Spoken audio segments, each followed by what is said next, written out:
I'm Jared Finkelstein, and this is the Conflict Hotline. What you say next can change your world. I will be hosting today's show, and we will be doing part 2 of the topic, sex with someone else. We did part 1 of this topic back in October, and tonight we have Newt Bailey and Ali Miller back in the studio with us to continue this exploration. So now let me pass the camera to our conflict coach, Mickey Cashton, to explain the situation. Thank you.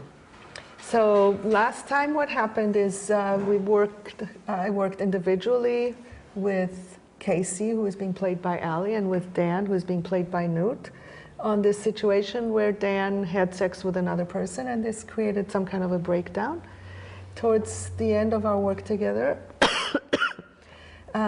Casey had an experience of being finally heard a little bit for the devastation and disorientation that you felt. Mm-hmm. And just a little bit of maybe there could be trust somewhere in the future. Mm-hmm. And you were able to hear her, and partly that was at great cost because it brought you to think that there was something wrong with you. And that this is something that I definitely want to come back to later. How can we hear people without making ourselves wrong in the process? And I'd like to just hear for a second, I understand that in the week since we've seen each other, you've been staying with friends and you haven't had a whole lot of contact with each other. So how are you now in this moment? Well, we've not been talking, so it's good to be here so that we might talk, and hoping that we can move forward a little bit with the whole situation. Yeah, I'm kind of nervous. But also, you know, a smidgen hopeful, hoping that this will be helpful. Thank you. So in a moment we'll come back to this session, and I want to give it back to Jared to finish introducing the show. Thanks, Vicky.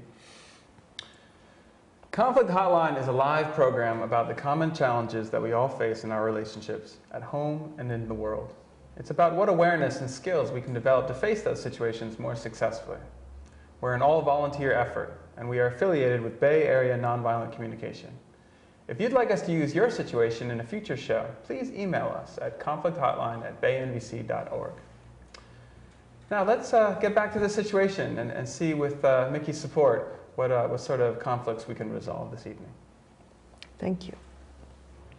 So I'd like to start with just, here we are in this session, and I'd like to talk a little bit about this dilemma that so often happens, because in any relationship, sooner or later, person A is going to do something that is painful to person B, and person B is going to do something that is painful for person A. That just happens, that is part of life. How do we come back from this? And I'm not trying to minimize what happened here, just talk about the general principles, which is that it becomes very difficult to hear the other person if we make ourselves wrong for what they did, for what we did, and we make ourselves responsible for their pain. So there's something very powerful about being able to just be present and heart open to another person's pain without making ourselves the guilty party.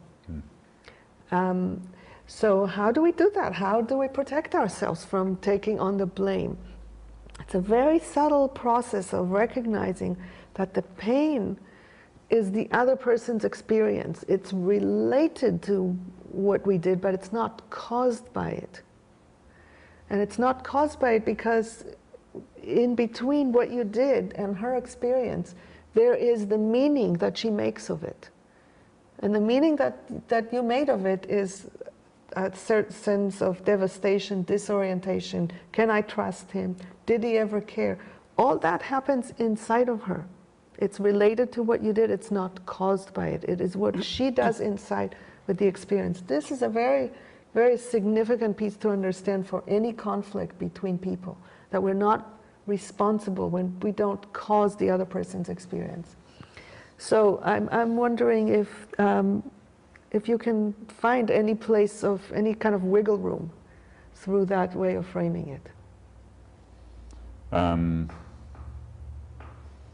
Yeah, it's confusing because you know, I kind of like the sound of what you're saying in a certain way, and at the same time, I'm suspecting that Casey's not going to be quite as in favor as what you're saying, and so. So there is also room for mourning our action, which I have a sense that you might feel that kind of mourning, because seeing the amount of pain that she's in, and with your love and care for her, that would be very, very sad. What do you mean by mourning? Like just feeling sadness about seeing the choices that you made, how they're not aligned with the kind of effect that you want to create in the world or in this relationship. Sure. Yeah.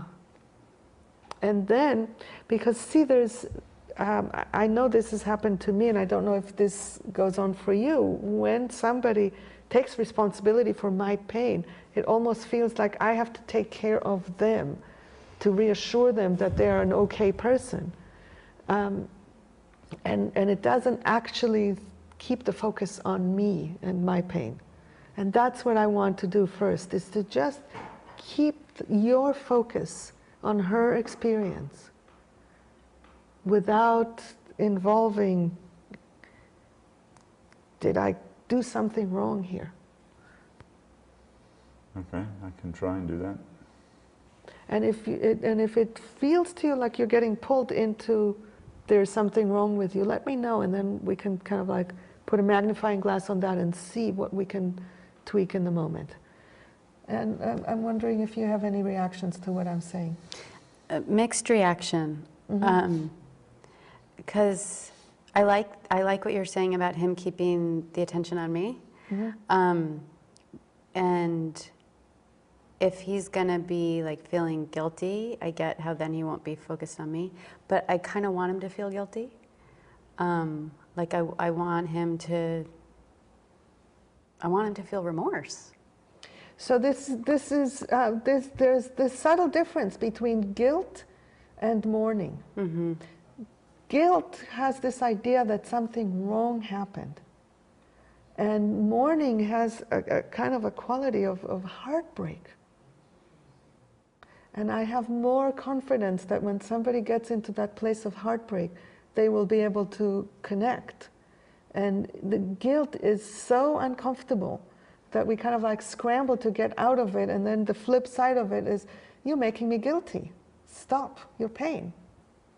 Do you see? So I have a sense that if you receive his full open heart, it will be sweeter than if he says, I'm sorry I did something wrong. Let's see what happens. Okay. Yeah. Okay. So why don't we start from how are you feeling right in this moment about the whole situation? And what I want you to do while she's talking is to just keep your attention focused on understanding her experience, kind of like separating it from you and who you are. Just be with that experience, that whatever the experience is. So I'm definitely not as scared as I was last week. It was nice to have some space, and I got a lot of support from friends. And I'm just sitting with this question of whether I can stay in this relationship or not. So a part of me would love to, because I love him. And then another part of me thinks maybe it's like the stupidest thing I could do. Because it might happen again, and I don't want to be one of those women who, I don't want to be a sucker. Yeah. You want to really trust yourself to stand up for what matters to you. Yeah, and I don't want him to think he can get away with this, and then, I'm in this long-term relationship with somebody who's like frequently cheating on me. So it sounds like what's important to you is to have something that will give you confidence that he gets it enough To never do it again. So that you have trust that it won't happen again. Yeah. Yeah. So let's see. What were you able to hear? She wants me to feel guilty, and she wants me to never do it again. And she wants to feel confident that I'll never do it again, and to not be a sucker. So thank you. I'm appreciating hearing this because I can see that exactly what I was concerned about is happening, which is that you're filtering this through your own pain. Instead of hearing her, you are hearing the effect that this has on you. So I want to bring your attention back to really what matters is to hear what she cares about and what she wants. And let me repeat what I am getting that she wants. I'm getting that she wants to trust herself to stand up for what matters to her. That's part of why she's worried about relaxing into staying in this relationship. Because she wants to trust herself to stand up and protect herself. So let's see if you get this part. Can you say this part in your own words?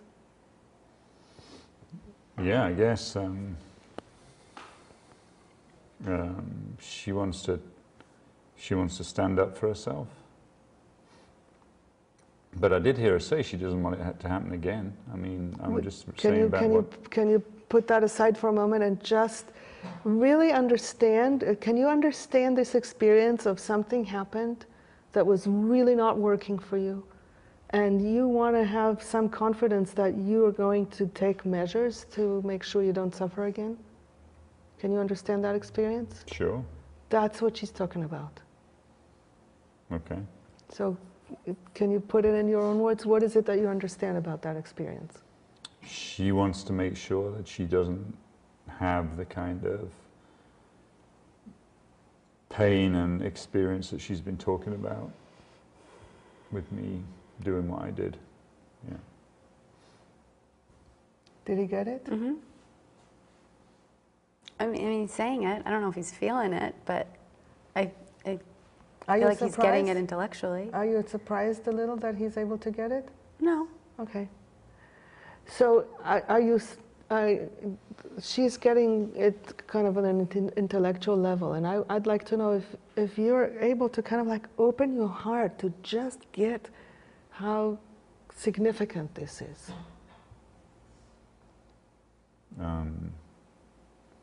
Really, really put yourself in her shoes. That's the key to bridge the gap. Is you're in two separate places, and I want you to kind of like enter her shoes. Yeah, I guess I get it that you wouldn't want this to happen again, and that you'd want to do whatever you can do to make sure it doesn't, and that you want to be able to trust whoever you're with, to trust me if you're with me. I think I get that. Do you trust that more? Mm-hmm. A little. Thank you. I really appreciate the stretch. And before we continue, I just want to check in with you, Jared, kind of like sitting there on behalf of the audience. Do you have any questions so far? I mean, hearing the back and forth, I'm sensing something's happening here, but it seems to me the issue is about trust. Mm-hmm. And that trust has been broken here. Does this process that you're inviting them to go through, is this somehow going to rebuild trust? Is that... That is my hope. Okay. And it's one of the most complicated things in life to rebuild trust when somebody feels that it's broken. Okay. And if you think about it kind of like metaphorically, if trust has been broken, what ground do you stand on to go anywhere to even rebuild the trust? It's like, it all feels so shaky. So it's almost like you have like these little pieces of, like if you think about crossing broken ice, river. There isn't really a footing there to stand on. Yeah. So it's kind of like you stand on one piece and it's drifting, and can you even stand on it without it sinking again into that cold water that you finally got yourself out of? Right. So it's very, very difficult. And so what I do is I try to really hold it into very, very small steps, because I like this metaphor, because if you think about it, if you jump to a piece that's too far, it's going to get you more off balance. But if you take one tiny step and you're really steady along the way, you can gradually cross to the other side. So the piece that that I am counting on is that whenever any of us feels fully heard about something, there's like magic that happens. There is like, oh, maybe there's possibility. Maybe there's room for me. It's like the sense of I'm heard and the sense of what I'm experiencing matters. And that's what I'm working with right now, is for Casey to get the sense that she's heard and that it matters. Okay, I mean, I think that's clarifying for me, and I'm imagining some of the viewers at home that you're not here necessarily to fix their relationship and get them back together. No. But rather, this is a process of maybe repairing some of the trust that's been broken, and then they'll be in a better situation to decide what they want to do with their Exactly. My goal is never to keep a relationship or end a relationship. My goal is to support people in hearing each other well enough that they can make the decision together and not against each other. Ah, I see. And if they make the decision that it will serve more of their needs to end a relationship, people can end a relationship and have that be a life-affirming process. Or they can stay in a relationship and have it suck. So it's like it's when I hear you say that, I imagine you're really trying to spare them resentment and bitterness. Yes. Ah, okay. Yes. Yes, thank you. Got it. Actually, why don't we take a quick break? Give our role players a chance to self-connect and take in what we just did. Let the audience at home do the same, and we'll be back in just a moment.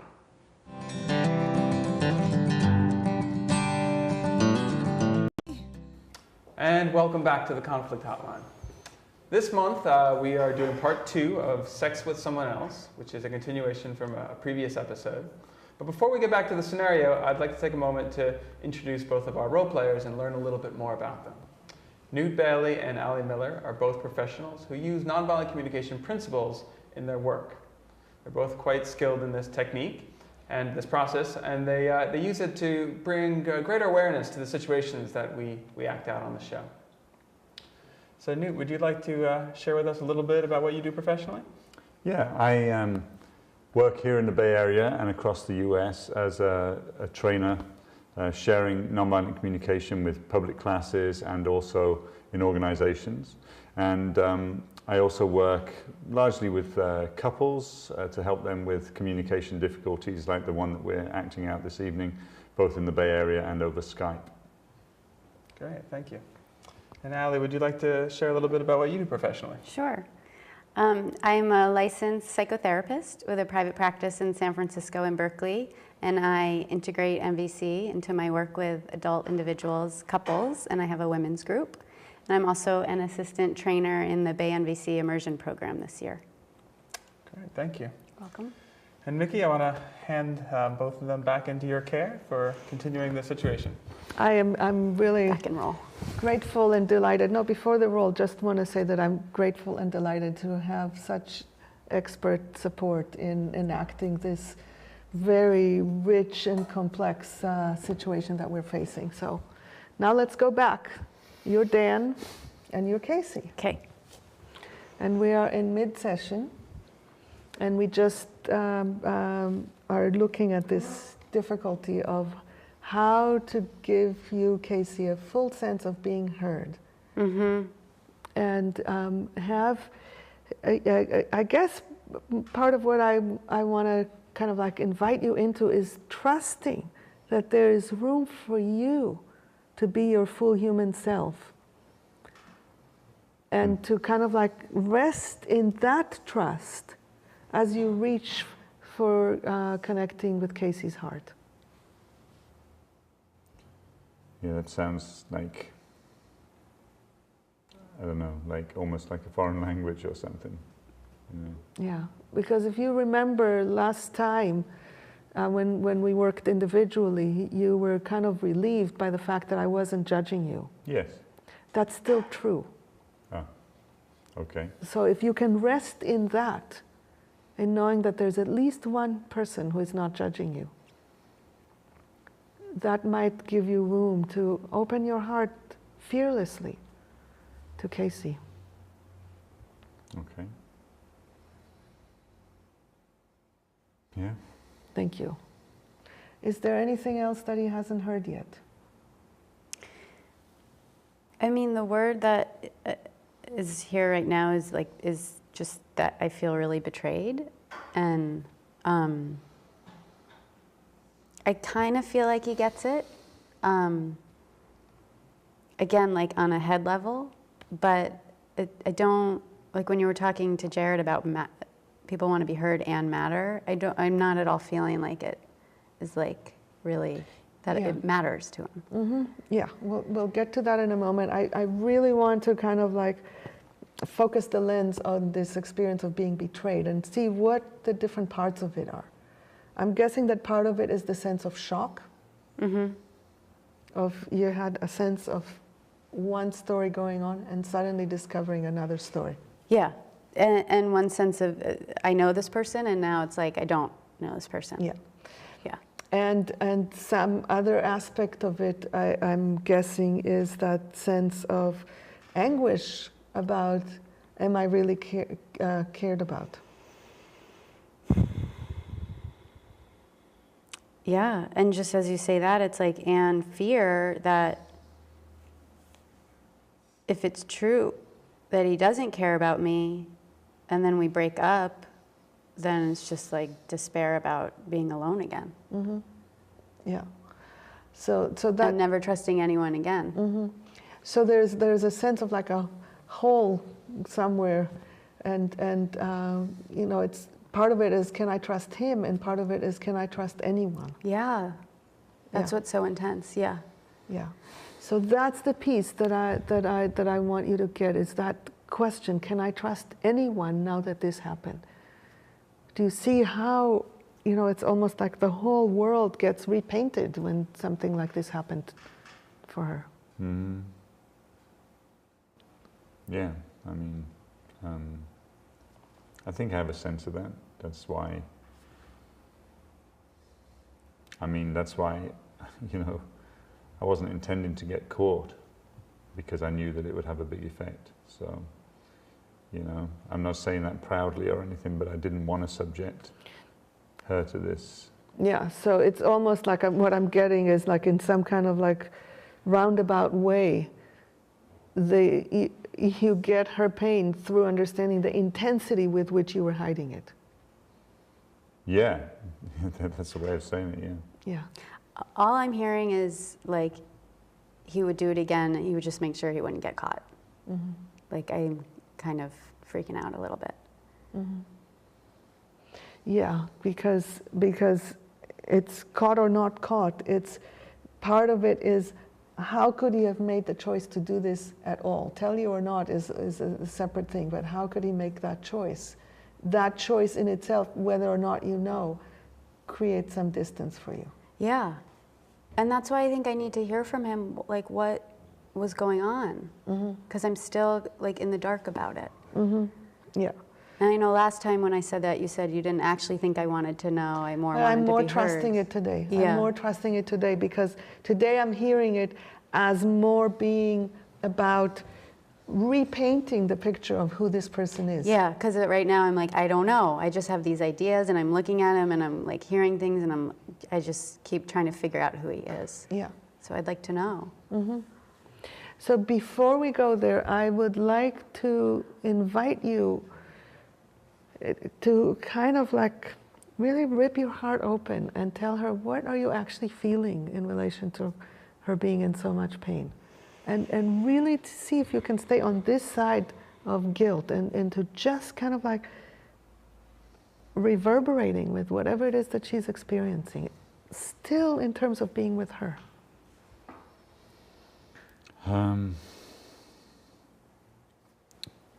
How is it to see her in so much pain? It's been hard. It's not anything that I would want to see.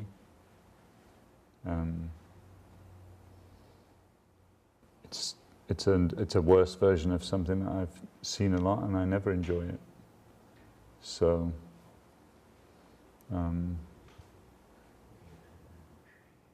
so it's painful. Is it painful? Can you say something about what makes it painful? painful to just see her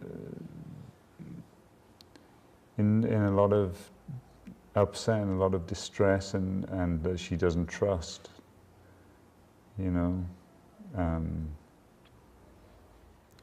Yeah, it's just painful to be a witness to that, I suppose. Because you care about her? Or because Yeah, I don't want it to be. I don't want that to be what she's experiencing. I definitely don't want it to be something she's experiencing because of things that I'm doing. You know, that's not the effect that I want to be having, and I don't want her to be having that upset. How is this to hear? Well, I'm imagining everyone knows what I'm thinking because it's so obvious to me. But it's like, if you don't want me to be in pain, then why would you do it? Mm-hmm. That's all that's going on for me. Yeah, so there's still that gap of how to make sense. Because you just can't put these things together. So I'm wondering if in this moment, do you trust his care right now? No.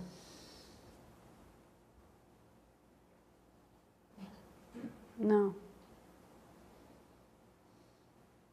In fact, the story I'm telling myself is like, he actually doesn't love me anymore, and this was his way to get out.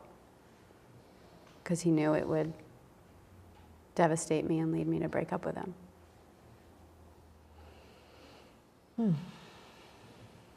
And I don't know if that's true, but that's kind of my reality right now. What I'm getting in this is, although you're not saying it, is that you really want something that will give you a sense of his love. Yeah. Yeah.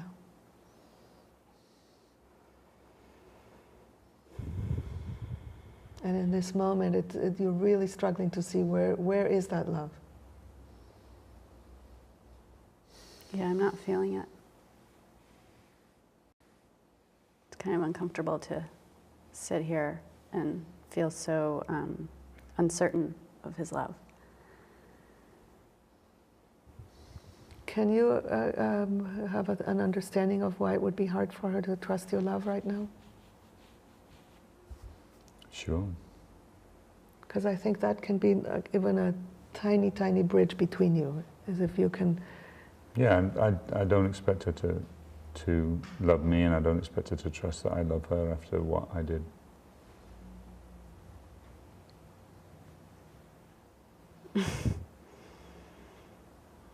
But I still do love him. Yeah. And I bet that's hard to say in this moment. Yeah, especially if it's not, like, I'm not feeling confident that he loves me. Mm-hmm. It just seems like this whole thing is a lot easier for him.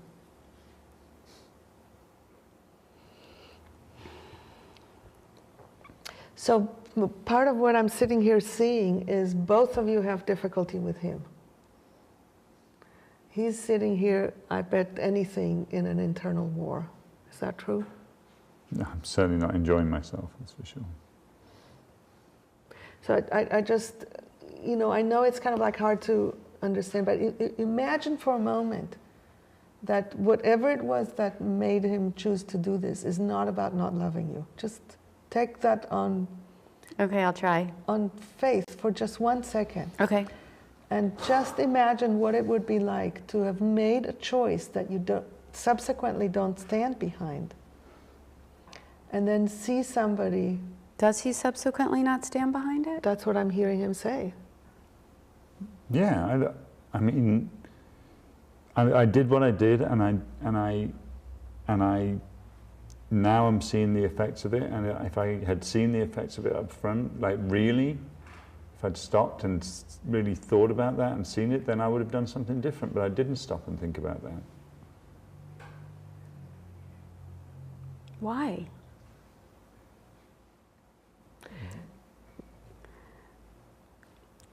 I feel like I need to know why. I can say why. I mean, I've said why before, but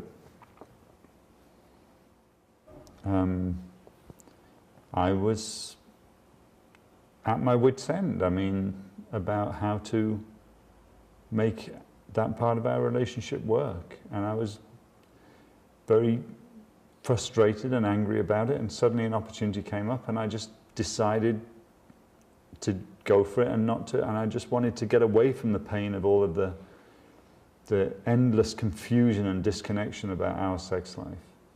And I just wanted to just get away from it. And afterwards I sort of thought maybe that would bring about some sort of relaxation on my part, where I could be willing to re-engage with this like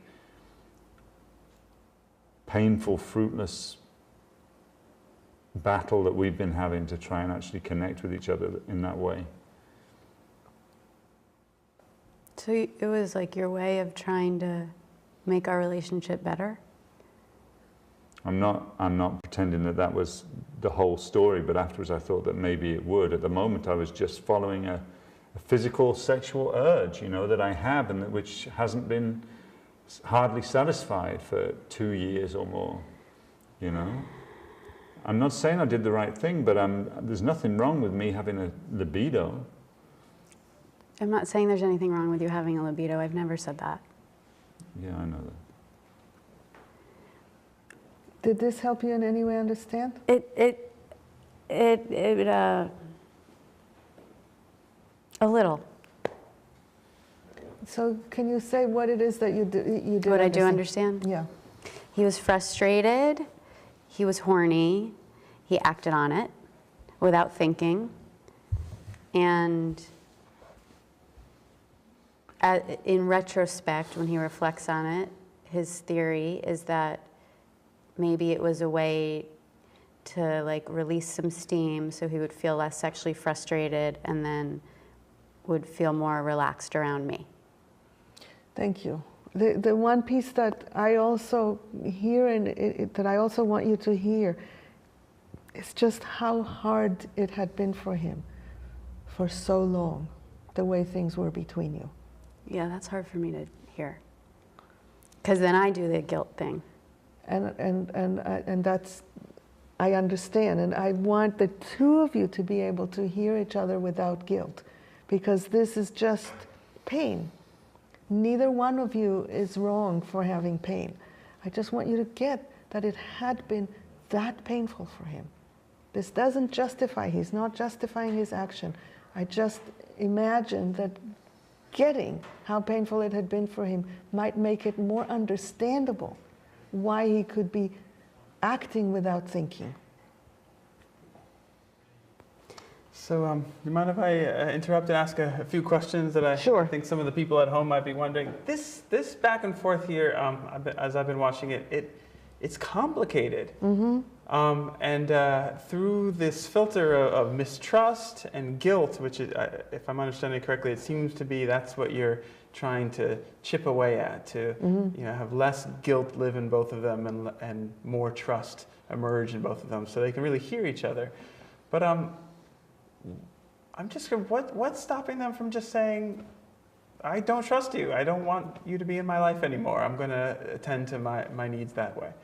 I'm imagining for a lot of people at home, they're wondering, why go through all of this?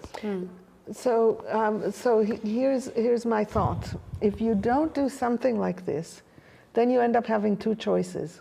One is to stuff the pain and keep going with the relationship. And eventually you can kind of get back to normal flow, but the pain is there. Mm-hmm. So that next time something painful happens, and it doesn't even have to be the same thing, something painful happens, it brings up that previous pain. So the fights get worse and worse over time. Mm-hmm. That's one thing that people sometimes do.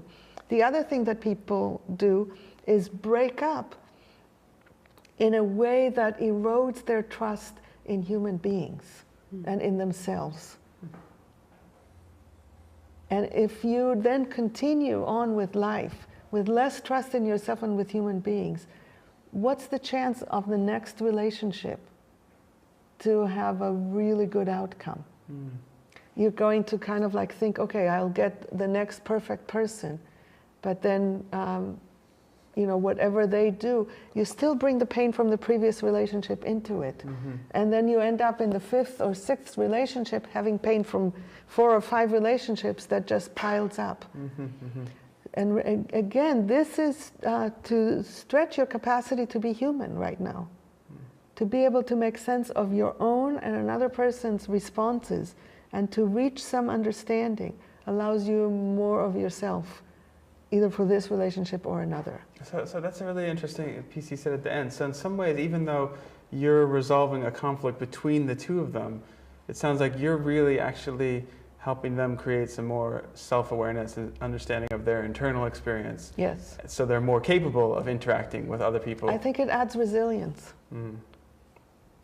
They either end up working it out, which they might, or they end up choosing to separate, but with an understanding of what happened that gives them a little bit more peace and integration that then serves as the foundation so that they're not in this, you know, place in the river that they can't cross. So It's almost like a little bridge to the other side of the river. And succinctly, so for the viewer at home who's wondering why go through all of this, in some ways I can almost put it as simply as going through all of this will really bring greater self-awareness and greater capacity moving forward. It's whatever there is to learn in what happened gives you an opportunity. So let's take a break and then we'll come back to this. The skeleton is rotting in the grave, and the clay pot fell and burned down both his arms. Hi there, welcome back to the Conflict Hotline. Tonight we are still in the subject matter of sex with someone else. And Mickey, I'll just hand it back to you to continue moving forward in this very interesting conflict we're working out tonight. Yeah. So last I remember is I was inviting you to see if you can understand the level of pain that would lead someone to make a choice that afterwards doesn't make any sense, but just how desperate he was. Pain isn't resonating. I can kind of stretch to get the sexual frustration. I get that. I think But there's pain, more. I'm like, what's the pain? The pain, it's not just sexual frustration. It's this sense of despair about, can we make this relationship work? Oh. If this is so complicated, if we always try to talk about it, we always end up fighting, disconnecting whenever we get to this part of the relationship. So it's not just physical. Okay, I wasn't hearing that, but now I'm hearing that. And again, it doesn't justify, but it's, for me, I find that if I can have, you know, kind of like human understanding of why somebody acts a particular way, it gives me relief, even if I don't like what they did. So he was in so much despair about, like, could our relationship ever work, Yeah. that he slept with someone else? It's, here's how I see it. He was in so much despair and frustration that he wasn't connected enough with himself to make choices consciously. No? Mm-mm. You don't have the experience of being in so much despair that you just act out without thinking? Never happened to you? I've never cheated on anyone. I'm not talking about the specific act, just the being in a place where you're in so much pain that you're not thinking through how you're responding. Yeah, I've like lashed out at people before. Great. So it's not what he did, it's just the state of being desperate. That's what I want you to understand. That's the state that he was in.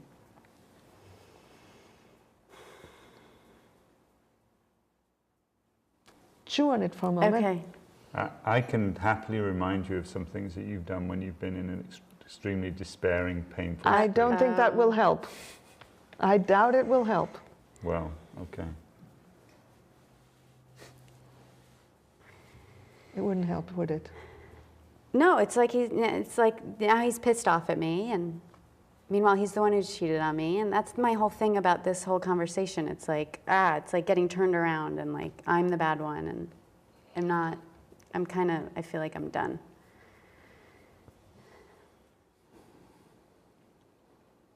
Like I cannot even believe that like you're getting an attitude with me when I'm the one who's just like revealing that I'm afraid you don't love me in a vulnerable place. But I do love you. No, I haven't said that I don't love you. You know, I mean, this is not because there's any change in how much I love you, and the fact that I'm sitting here isn't because I don't love you. And the fact that I've tried for 2.5 years with all the things that you know that I've tried to do and that we've tried to do. Maybe you're fed up and you're just too scared to Yeah, tell I'm me. fed up, but it doesn't mean that I don't love you.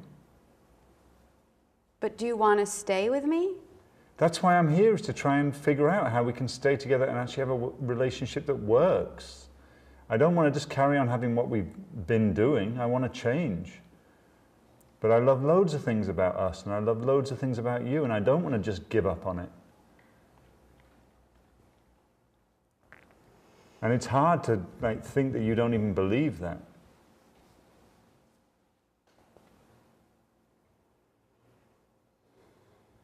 It's hard for you that I don't believe you? Yeah, it's hard. Why? Because I do love you and I want you to know that. That's why. It's just painful for you to have this idea that suddenly everything's just gone. I know that I screwed up in that way, but it doesn't mean everything's just gone. He wants to be seen for what's in his heart towards you. That's what he's saying. He wants me to see that he loves me. Yeah. I want to see that too. I see it a little. How do you see it? I mean, I kind of believe him when he's saying it. But I still don't, it doesn't fit with my story of when you love someone, you don't do that. You don't cheat on someone you love. Thank you. Now, this is really helpful because I think that often enough when we have a story about how life operates, that story makes it sometimes hard to understand somebody else who doesn't have the same story. So then we have this gap, and that's, I think, the kind of the crux of the mistrust, is you thought he lived the same story as you. And what he is saying is, I love you just as much as I ever did, and that, and my having chosen what I did, can coexist in me. Yeah, that's so hard for me to understand. Yes, and that's what he wants to be seen for. This is exactly the piece where there may be, a little tiny bridge. If you can imagine that someone else may be in a different place than you, that for him, the love is independent of the choice that he made. Not that he likes the choice. I mean, he understands the choice. Right? So maybe he loves me, but you don't, if you respect someone, so then it's respect. It's you don't cheat on someone you respect.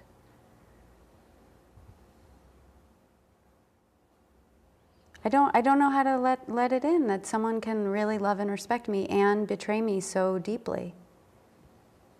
How can that be?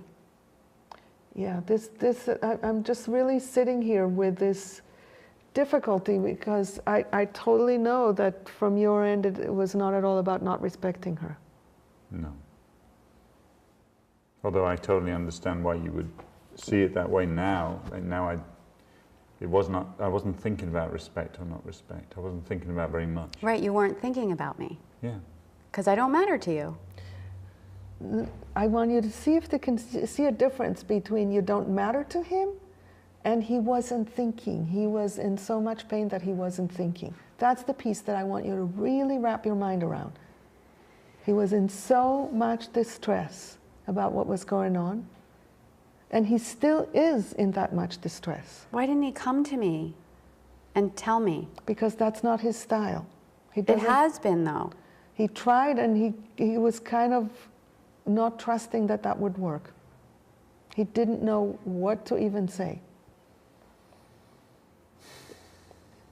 Well, then I don't know if I respect him. I don't respect people who do that. Mm-hmm. Who lie, who cheat, who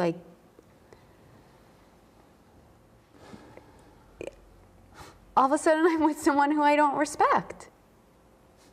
I'm really, it's like there's layers and layers of what we are discovering. So the question then is, can you respect him? That's an open question. Not in this moment. Mm-hmm. Yeah, and I have a sense that you can appreciate why she would have trouble respecting you and you still want to be seen for what you were going through. Yeah, both things, yeah. Yeah.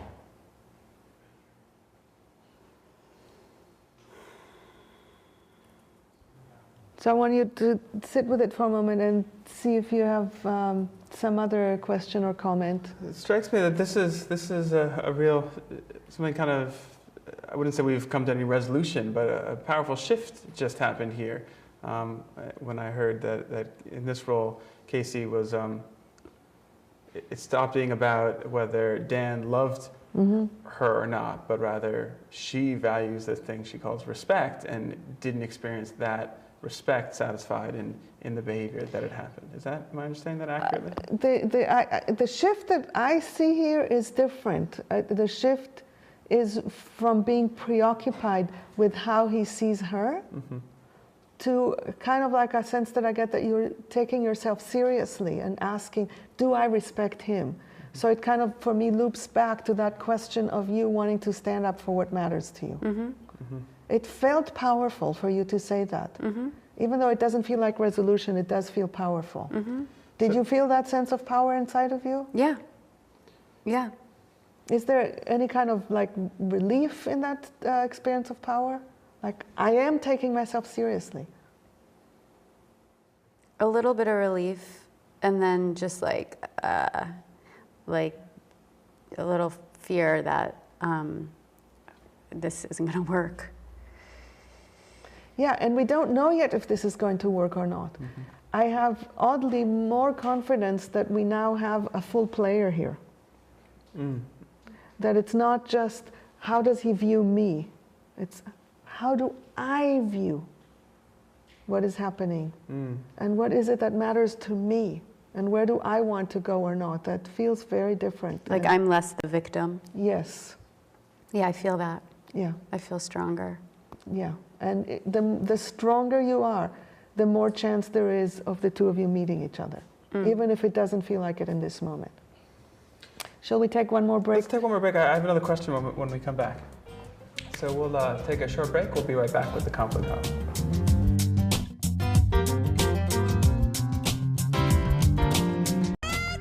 Welcome back to the conflict hotline.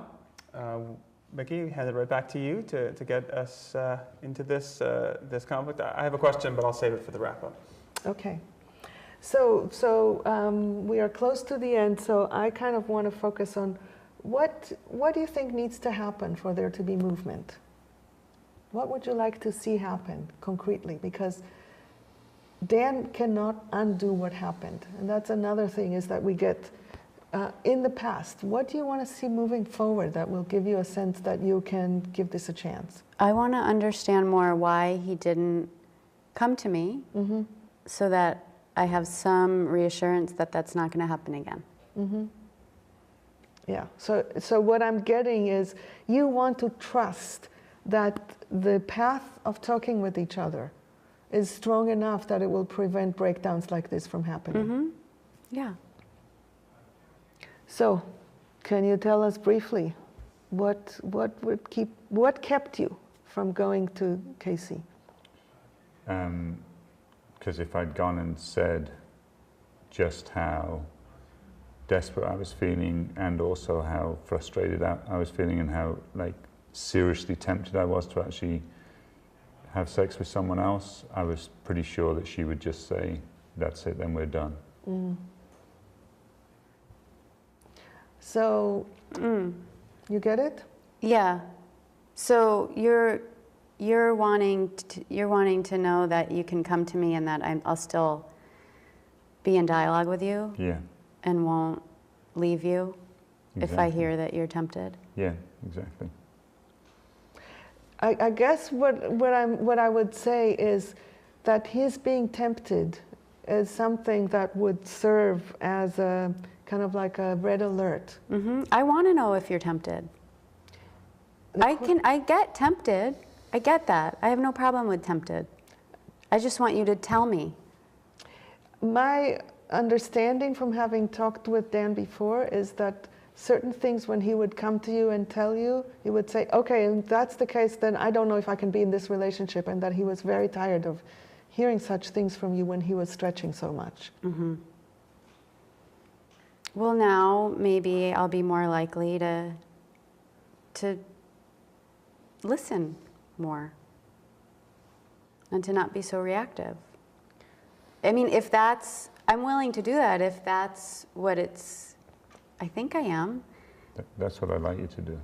Yeah, so there may be work, clearly there would be work to continue because, you know, to be able for both of you to hear each other's pain, and not just both of you, in any relationship, it's key to be able to hear the other person's pain, even if it's about you, in order to be able to stay together. And so he's basically asking you to grow in your capacity to hold and hear his pain so that he can completely be present. Mm-hmm. This is, I mean, endlessly fascinating. It just seems to me we're only skimming the surface of the depths of self-awareness that we could go into each of our Does this characters. fit for the question you were keeping from before? Well, it does. I want to ask that question, and I also want to invite a little bit of a wrap-up and hear from everyone. But it seems to me a lot of what we've been unpacking today is something around the word cheat. Casey accused him of being a cheater a lot, and I think viewers at home would also see it in a similarly black and white. He cheated, and trust was broken. And yet we've clearly entered much murkier, grayer territory. And I just would love to hear you speak a little bit about the notion of the word cheating, and see if you can help unpack that a little bit for the viewers at home. You may notice, if you review this show and the previous show, I didn't use that word ever. Because my sense is that there are certain words, when they come up, they create or solidify or reinforce disconnection. Because it's a word that comes with such a baggage of something wrong that there's nothing you can talk about. If you unpack it into component parts, what's really going on? What's the real feeling? What is it that really matters? Then the people can start talking to each other across that chasm. And it seems to me that's very much what we did Yeah. for the last hour. And there's still quite a ways to go, and I have now more confidence that they're on their way towards connection.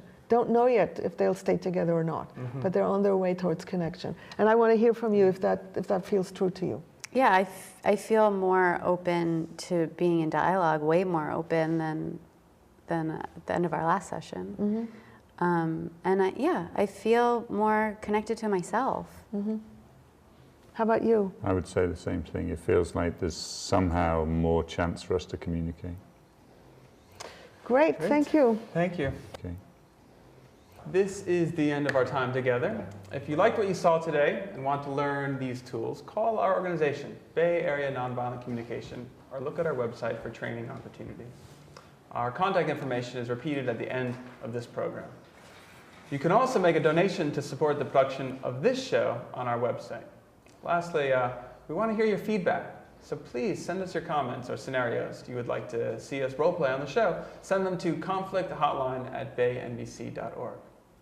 Before we go, I want to thank our role players, Newt Bailey and Ali Miller, and our conflict coach, Mickey Cashtan. I also want to thank our all-volunteer crew. We hope you'll join us again next month on May 5th for another hour of the Conflict Hotline at 7:30 p.m. You can also see past episodes of our show at youtube.com/baynbc. Till next month, I'm Jared Finkelstein. I hope to see you then. I take a deep, dark breath of my fear. Breathe out compassion to myself. I take a deep, dark breath of your fear. Breathe out compassion to you. And the next breath is for all the people who can relate to me and you. You cannot see eye to eye. Won't you step up with me and try? Drop the fences down, find the common ground, and take a deep breath.